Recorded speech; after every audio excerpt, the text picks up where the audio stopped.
Good evening. আজ আমাদের আলোচনার বিষয়বস্তু ইউসেজ অফ প্রিপোজিশন পার্ট 2। অর্থাৎ গত ভিডিওতে আমি প্রিপোজিশনের বিভিন্ন বিষয়ে আলোচনা করেছি, তারই সিকুয়েল আমি কিছু আলোচনা করব। আমরা শেষ যে আলোচনাগুলো করেছিলাম সেগুলো হচ্ছে সিম্পল প্রিপোজিশন এবং কম্পাউন্ড প্রিপোজিশন। সেই সিম্পল এবং কম্পাউন্ড প্রিপোজিশন যেগুলো আছে তার ব্যবহারগুলো কোথায় কোথায় কি হয় সেগুলো নিয়ে আমরা আলোচনা করব। যেমন দেখো, এখানে আমি ইন এবং অ্যাট লিখেছি। ইন অর্থে মধ্যে, তে অন্তঃস্থ, অর্থাৎ এই বিভক্তি ক্ষেত্রে ইনের ব্যবহার হবে। ইন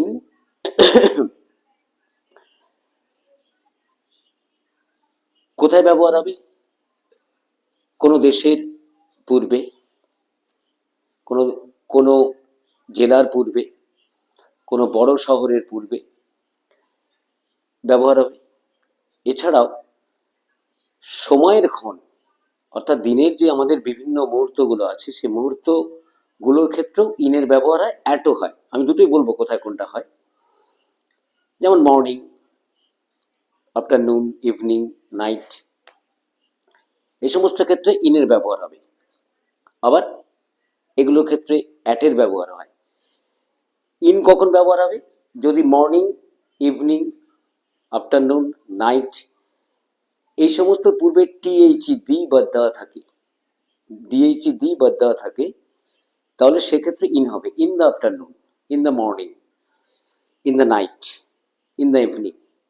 কিন্তু টিএইচই দি বা দা যদি না থাকে এই সমস্ত সময়ের ক্ষণের ক্ষেত্রে, মর্নিং, ইভিনিং, আফটারনুন, নাইট এগুলোর ক্ষেত্রে না থাকে, তাহলে অ্যাট এর ব্যবহার হবে। At morning, at night, at afternoon, etcetera etcetera, এগুলোর ব্যবহার হবে ইনের।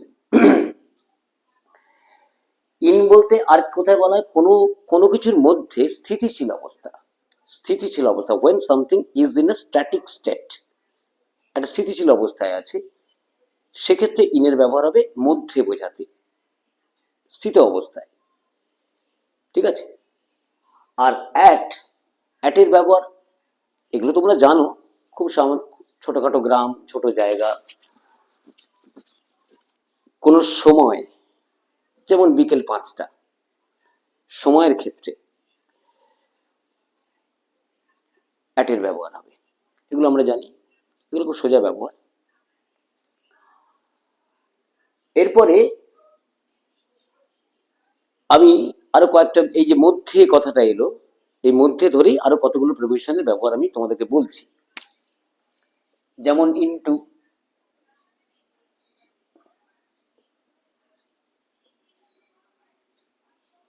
অ্যামিড, বা এটা ওল্ড ইংলিশের ইউজ আছে অ্যামিডস, MIDST, অথবা উইদিন, অথবা বাই। হয়তো তোমরা জেনে এসেছো যে বাই মানে শুধু দ্বারা বোঝায়, কিন্তু বাই মানেও মধ্যে হয়। কোথায় হয় সেটাই বলবো। বাই মানে আমরা শিখে এসেছি দ্বারা হয়। আর কি মধ্যে হয়? বিটুইন, বিটুইনের কথা আমি কালকে বলেছি, এটা কম্পাউন্ড প্রিপোজিশন, এটাও কম্পাউন্ড প্রিপোজিশন। অ্যামিডটা, বিটুইন, অ্যামাং, এটাও কম্পাউন্ড প্রিপোজিশন, আমি এগুলো আলোচনা করেছি কালকে। বিটুইন, বাই, টুয়াইন, টুয়াইন মানে দুই, দুইয়ের মধ্যে। অ্যামাং আমি কথাটা বলেছিলাম, এটা ওল্ড ইংলিশে ব্যবহার হয়। এখানে জিমাং বা গিমাং, সেক্ষেত্রে মানে ইন এ মাল্টিটিউড ইত্যাদি বোঝাতে অ্যামাং কথাটা ব্যবহার হয়েছে, অনেকের মধ্যে বোঝাতে। যখন দুইয়ের অধিক হয়ে যাচ্ছে, দুইয়ের মধ্যে বোঝালে বাই টুয়াইন, অর্থাৎ between. Compound preposition, within compound preposition, অ্যামিডও compound preposition, on mid, on the middle, amid, amid বোঝায়। ঠিক আছে? এগুলো মধ্যে। এবার ইনটু কখন মধ্যে আসবে? মধ্যে ব্যবহার ইনটু তখনই হবে যখন when something is in a motion, যখন কোনো কিছু গতিশীল অবস্থায়, গতিশীল অবস্থায় বাইরে থেকে ভেতরে প্রবেশ বা ভেতর থেকে বাইরে বোঝাতে ইনটুর ব্যবহার হবে। ঠিক আছে, যেমন it vanished into the air, he jumped into the pond, etcetera etcetera. এগুলো তোমরা জানো হয়তো, এগুলো ম্যাটার করে না, এগুলো অনেকেই জানে, এগুলো এগুলো ব্যবহার হবে। এরপরে যে অ্যামিড বা অ্যামিডস বললাম, অ্যামিড মানে অন মিড, এটা compound preposition, on plus mid compound preposition. Amid কখন ব্যবহার হবে? অ্যামিড বা এর আর্কেইক ইউজ হচ্ছে অ্যামিডস। কোথাও পাবে এটা অ্যামিডস, খাবারে যাওয়ার কিছু নেই। অ্যামিডস এটা হচ্ছে আর্কেইক বা পুরনো ইউজ, এগুলো ওল্ড ইংলিশে ইউজ হতো এগুলো। অ্যামিড হচ্ছে অন মিড মানে বুঝতে পারছো, তার মানে that is surrounded by something.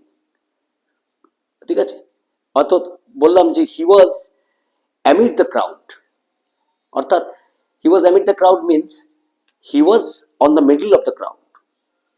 জনতা ছিল জনতার মাঝখানে, পরিবেষ্টিত অবস্থায়, ঘেরা অবস্থায়। The house, the haunted house is amid the forest.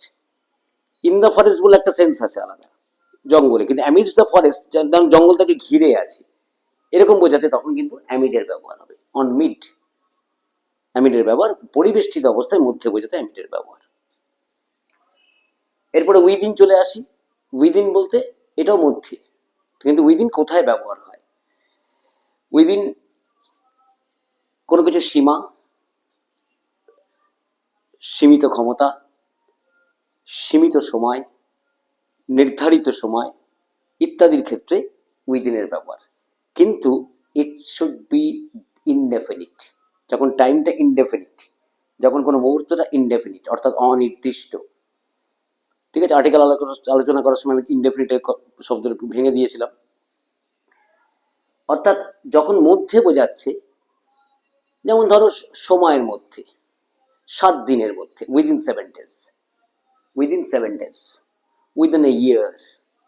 ঠিক আছে, উইদিন 5 years, 5 years, কিন্তু কোন কোন ইয়ার সেটা বলা হচ্ছে না, বা কোন ইয়ারের মধ্যে, কোন বছরের মধ্যে সেটা বলা হচ্ছে না, বলা হচ্ছে 5 বছরের মধ্যে, 2 ঘন্টার মধ্যে। কিন্তু সেটাই যখন উল্লিখিত হবে, বলা হলো 5:30টার মধ্যে, ঠিক আছে, তখন কিন্তু আর ওই দিন আমরা ব্যবহার করতে পারবো না। যখন আমাকে বলা হলো 2026 সালের মধ্যে, তখন আমরা লিখতে পারবো না উইদিন 2024, 2026 পারবো না, লিখতে পারবো না, ভুল হবে লেখাটা। বা আমাকে বলা হলো সোমবারের মধ্যে, তখন আমি ওই দিন লিখতে পারবো না। যেই নির্দিষ্ট তারিখ, নির্দিষ্ট দিন, নির্দিষ্ট বছর ইত্যাদি উল্লেখ হয়ে যাচ্ছে, তখন আর ওই দিন লেখা যায় না।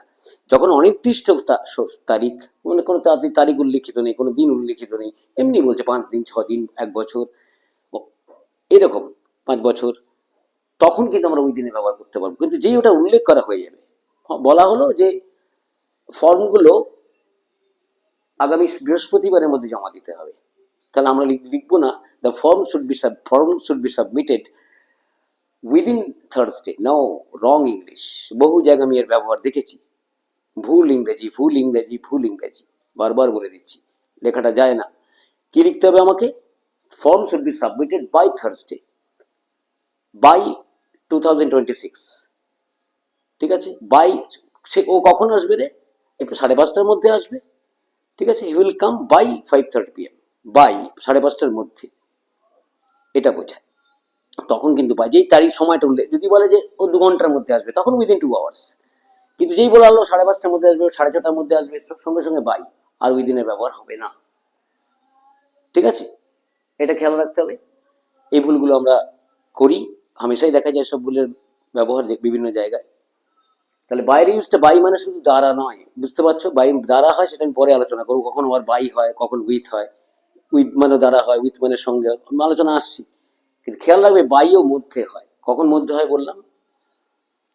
এরপরে এটা আমি বলেছিলাম, এটা কম্পাউন্ড প্রিপোজিশন। বাই টুয়াইন, দুজনের মধ্যে, যখন দুজনের মধ্যে বোঝাবে বিটুইন।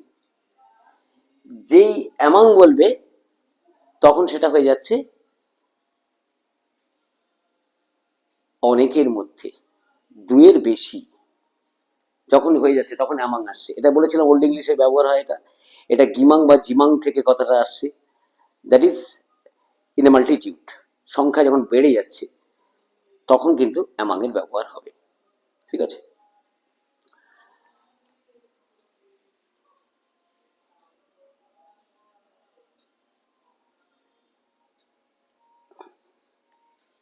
এরপরে আমরা আরেকটা প্রিপোজিশন আলোচনা করি, সেটা হচ্ছে আফটার। আফটার আমরা জানি আফটার পরে, জানি আফটার, বিফোর আগে, এগুলো জানি, বিফোর আগে, ঠিক আছে, আগে, পূর্বে, সামনে, ঠিক আছে, সম্মুখে ইত্যাদি বোঝাতে বিফোরের ব্যবহার। আফটার, আফটার পরে। এই আফটার কার কম্পারেটিভ ফর্ম জানো? এটা হয়তো আমাদের অনেকেরই জানা নেই। আফটার হচ্ছে অফ, অফ যে প্রিপোজিশন, অফ, এটা কিন্তু কম্পাউন্ড প্রিপোজিশন, অফ যোগ টার, অফ যোগ টার, টার, তার থেকে আফটার, অর্থাৎ that is the comparative form of the preposition of. অফের এটা কম্পারেটিভ প্রিপোজিশন, কম্পারেটিভ, এই জন্য আফটার বলা, আফটার। ঠিক আছে, আফটার ব্যবহার আমি জানি পরবর্তীকালে, পরবর্তী সময় পরে, শুধু পরে নয়, কোনো ক্ষেত্রে হয়তো অনুসরণ করছি, ধাওয়া হচ্ছে, ধাওয়া করা হচ্ছে কোনো কিছুতে, সেক্ষেত্রেও কিন্তু আফটারের ব্যবহার হয়। He is hankering after wealth হলো, the cat is chasing after the mouse,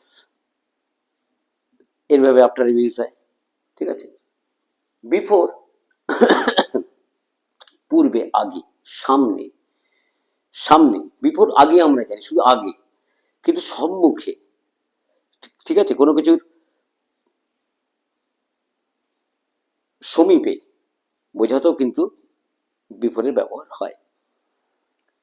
যেমন বিফোর আগে জানি, কিন্তু যদি আমি বলি he appeared before the headmaster, তার মানে he appeared in front of the headmaster. In front of একটা প্রিপোজিশনাল ফ্রেজ বা phrasal preposition, in front of মানে সামনে, আবার তার ক্ষেত্রে বিফোর করতে পারি, বিফোর দ্য হেডমাস্টার, এভাবে বিফোরের ইউজ হয়।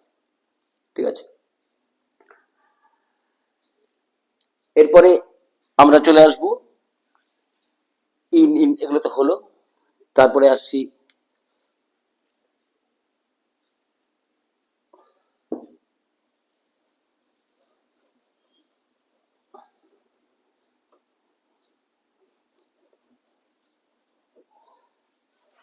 অন, ওপরে, অ্যাবাভ ওপরে, আপ উপরে, ওভার, ওভারে উপরে, আবার ওভার মানে ছাড়িয়ে। ঠিক আছে, অন কখন ব্যবহার হবে? উপরে, সেটা উপরে যখন আমরা সংশ্লিষ্ট অবস্থায় আছি, লেগে থাকা অবস্থায় আছি, কোনো তলের উপরে লেগে থাকা অবস্থায়। ঠিক আছে, যেমন এখানে আমরা বলতে পারি the board is on the wall, কারণ দেওয়ালে সে লেগে আছে, এটা লেগে আছে। অতএব অনের ব্যবহার তখনই হবে উপরে যখন সেটা লেগে থাকা অবস্থায় বোঝাবে, কোনো কিছুর সঙ্গে, কোনো তল কোনো কিছুর সঙ্গে লেগে থাকা অবস্থায় বোঝাবে অন। অনের আর কোথায় ব্যবহার হয়? অন কোনো তারিখের ক্ষেত্রে, তারিখ, অন 15 সেপ্টেম্বর, ঠিক আছে, অন তারিখের ক্ষেত্রে ব্যবহার হবে। ঠিক আছে, আর অ্যাবভ, অ্যাবভ জিনিস, অ্যাবভ কথাটা আসছে যখন ঠিক কোনো তল থেকে একটু উপরে। ঠিক আছে, হয়তো বললো draw a circle above the line, মানে ঠিক লাইন, একটা লাইন আছে, স্ট্রেট লাইন, স্ট্রেট লাইনের ঠিক ঠিক উপরে একটা সার্কেল আঁকো। যখন কোনো তলের ঠিক উপরে, একটু উপরে বোঝায়, তখন অ্যাবভের আমরা ব্যবহার করব। আপ কখন করব? আপ যখন উল্লম্ব অবস্থায়, খাড়া, পারপেন্ডিকুলারলি, যখন উল্লম্ব অবস্থা বা খাড়া অবস্থায়, ভার্টিক্যালি অনেকটা উঁচুতে বোঝাতে আপ, তখন আপের ব্যবহার হবে। ঠিক আছে, এবার প্রিপোজিশন আবার ভার্বের সঙ্গে যুক্ত হয়ে যখন গ্রুপ ভাব বা ফ্রেজাল ভাব তৈরি করে, তখন তো অর্থ পাল্টাতে থাকে। ঠিক আছে, আপের ব্যবহার এরকম, যখন উল্লম্ব অবস্থায় বা খাড়া অবস্থায় ভার্টিক্যালি আর পারপেন্ডিকুলারলি সেটা উপরে বোঝাচ্ছে, উল্লম্বভাবে উপরে বোঝাচ্ছে। ওভার হচ্ছে ছাড়িয়ে, একটা নির্দিষ্ট সীমাকে ছাড়িয়ে যখন বোঝাচ্ছে, উঁচুতে বোঝাচ্ছে, তখন কিন্তু ওভারের ব্যবহার হবে। ঠিক আছে, he jumped over the wall, jumped up over the wall, over the প্রাচীর টপকে চলে গেল, ওভার অনেকটা উপরে উঁচু দিয়ে বেরিয়ে গেল, তখন কিন্তু ওভারের ব্যবহার হবে। ঠিক আছে, আবার ওভার বলতে জুড়েও বোঝায়, বিশ্ব জুড়ে, ওভার দ্য ওয়ার্ল্ড, বিশ্ব জুড়ে, জুড়ে এক্ষেত্রেও কিন্তু ওভারের ব্যবহার হয়। এরপরে চলে আসি বিসাইড এবং বিসাইডস, এই দুটো ক্ষেত্রে। বিসাইড দেখো, এটাও কিন্তু compound provision, by side, by side তাহলে বোঝা যাচ্ছে পাশে, কোনো কিছুর পাশে। বিসাইড, বাই সাইড, পাশে বোঝাতে বিসাইডের ব্যবহার, যে কোনো কিছুর পাশে, জানো এগুলো তোমরা জানো। আর বিসাইডস বোঝাতে অধিকন্তু বা অপরন্তু, কোনো কিছু বলা হচ্ছে তার উপরন্তু কোনো কিছু, অধিকন্তু কোনো কিছু, আরো কিছু বলা হচ্ছে, তখন বিসাইডস এর ব্যবহার হবে। ঠিক আছে, এরপরে আসি বাট। তোমাদের একটা ধারণা তৈরি হয়ে আছে হয়তো যে বাট, বাট হচ্ছে আমরা জানি কনজাংশন হিসেবে ব্যবহার হয়, অ্যাডভার্সেটিভ কনজাংশন। হ্যাঁ, কারণ কানেক্ট করছে তো সে। প্রিপোজিশন আমি বলেছিলাম, প্রিপোজিশন কিন্তু কানেক্ট করে, রিলেশন তৈরি করে বলেছিলাম। কিন্তু যখন বাট কনজাংশন হিসেবে ব্যবহার হচ্ছে, অ্যাডভার্সেটিভ কনজাংশন হিসেবে, তখন বাটের অর্থ কিন্তু। ঠিক আছে, কিন্তু যখন বাট, কিন্তু বাট যখন তোমার প্রিপোজিশন হিসেবে ব্যবহার হবে, তখন বাটের অর্থটা হয়ে যাবে ছাড়া বা প্রায়, ছাড়া। ঠিক আছে, এটা ছাড়া কিছুই না, it is nothing but a mistake, এটা ভুল ছাড়া কিছুই না। এই যে ছাড়া, ছাড়া অর্থে হবে। ঠিক আছে, আবার যদি বলি এটা, এটা ছাড়া অন্য কিছু নয়, ওটাই, সেক্ষেত্রে এনিথিং বাট, তখনও কিন্তু সেই বাটের ব্যবহার হবে, ছাড়া অর্থে ব্যবহার হতে পারে, প্রায় অর্থে ব্যবহার হতে পারে। ঠিক আছে,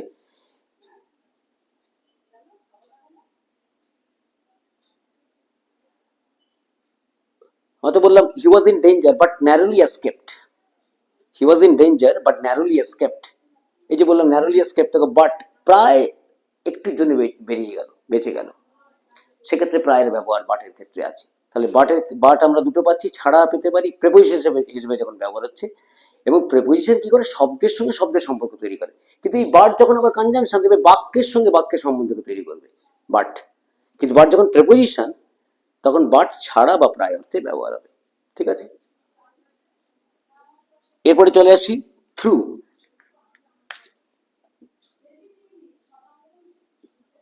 থ্রু,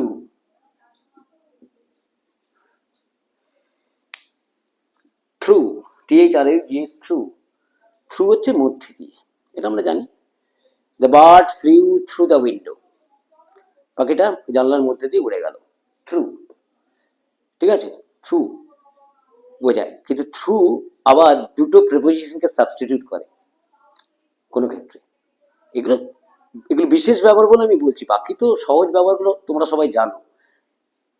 থ্রু এই প্রিপোজিশনটা দুটো প্রিপোজিশনকে সাবস্টিটিউট করে, বা দুটো প্রিপোজিশন বিকল্প হিসেবে ব্যবহার হতে পারে। যেমন সেটা কোথায় হয়, ঠিক আছে, যেমন ধরো আমরা কোনো ক্ষেত্রে বললাম from August to December, December, এই অগাস্ট থেকে ডিসেম্বর পর্যন্ত, এটা ব্রিটিশ ইংলিশ আমরা ব্যবহার করবো, ব্রিটিশ, ব্রিটিশ ইংলিশের ব্যবহার। কিন্তু আমেরিকান ইংলিশে থ্রু এর ব্যবহারটা এখানে আছে, আমেরিকান ইংলিশ আছে, এটা British English, from August to December. কিন্তু আমেরিকান ইংলিশে ব্যবহার করছি, তখন করব August through December, August through December. ঠিক আছে, অগাস্ট থ্রু ডিসেম্বর, এটা আমেরিকান ইংলিশ। এরকম আমেরিকান ইংলিশের এরকম আরেকটা ইউজ আমি দেখিয়ে দিচ্ছি, সেটা হচ্ছে টুয়ার্ড। এই যে টুয়ার্ড এবং টুয়ার্ডস, কোথাও আমরা টুয়ার্ড ব্যবহার, টুয়ার্ড বা টুয়ার্ডস দুটো একই বিষয়, কিন্তু দুটো দুরকম ইংরেজি। টুয়ার্ড মানে আমরা জানি দিকে, টুয়ার্ড মানে আমরা জানি দিকে, টুয়ার্ডস, এই যে টুয়ার্ডস লিখি আমরা, টুয়ার্ডস দিকে, ঠিক আছে। He was proceeding towards the market, towards দিকে, এটা এটা ব্রিটিশ ইংলিশ। কিন্তু কোথাও যদি দেখো যে টুয়ার্ড ব্যবহার হয়েছে, ভাববে না যে এসটা বাদ পড়ে গেছে বা ছাপাটা ভুল হয়েছে, না, এটা আমেরিকান ইংলিশ। এখন ইংরেজিতে দুটোই ব্যবহার আছে, যদিও আমেরিকান ইংলিশ খুব গ্রামাটিক্যালি কারেক্ট নয়, কারেক্ট হচ্ছে ব্রিটিশ ইংলিশ, এটাই কারেক্ট। আমেরিকান ইংলিশ কিন্তু গ্রামাটিক্যালি বা ইডিওমেটিক্যালি খুব কারেক্ট নয়, অনেক ইউসেজ ভুল আছে ওদের, বিভিন্ন টেক্সট পড়লো সেটা দেখা যায়। তো টুয়ার্ড এটা হচ্ছে আমেরিকান ইংলিশ, টুয়ার্ডস হচ্ছে ব্রিটিশ ইংলিশ, দিকে বোঝাতে টুয়ার্ডস এর ব্যবহার। আর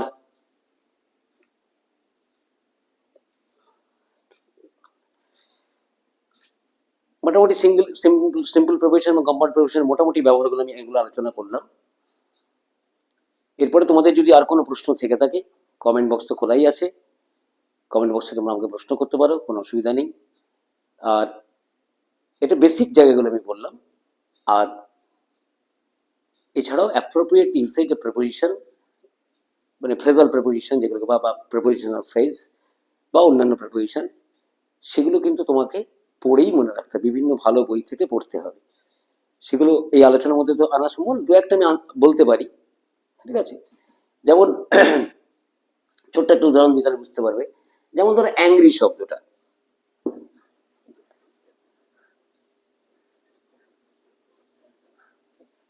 অ্যাংরি মানে আমরা জানি ক্রোধান্বিত বা রাগান্বিত, অ্যাংরি। অ্যাংরি যখন ক্রুদ্ধ হচ্ছ, যখন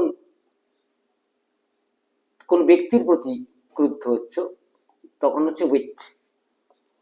আর অ্যাংরি যখন অ্যাংরির ব্যবহারটা করছো ক্রুদ্ধ, কারোর আচরণে ক্রুদ্ধ হচ্ছ, কারোর আচরণে কারোর ব্যবহারে ক্রুদ্ধ হচ্ছ, তখন অ্যাংরি অ্যাট, ঠিক আছে। হ্যাঁ, আর একটা বিষয় আমার বলা হয়নি, ওই বলতে গেছিলাম তখন আর বলা হলো না, সেটা হচ্ছে বাই এবং উইথ। বাই তো দ্বারা বোঝায়, কিন্তু বাই মধ্যে বোঝায়, আজকে শিখলে নতুন, ঠিক আছে। বাই তো দ্বারা বোঝায়, আর উইথ মানও দ্বারা বোঝায়, এই জায়গাটা একটু ঠিক করে নেওয়া দরকার। বাই কোন ক্ষেত্রে দ্বারা হবে, যখন কোনো ব্যক্তির দ্বারা কিছু হচ্ছে তখন বাই।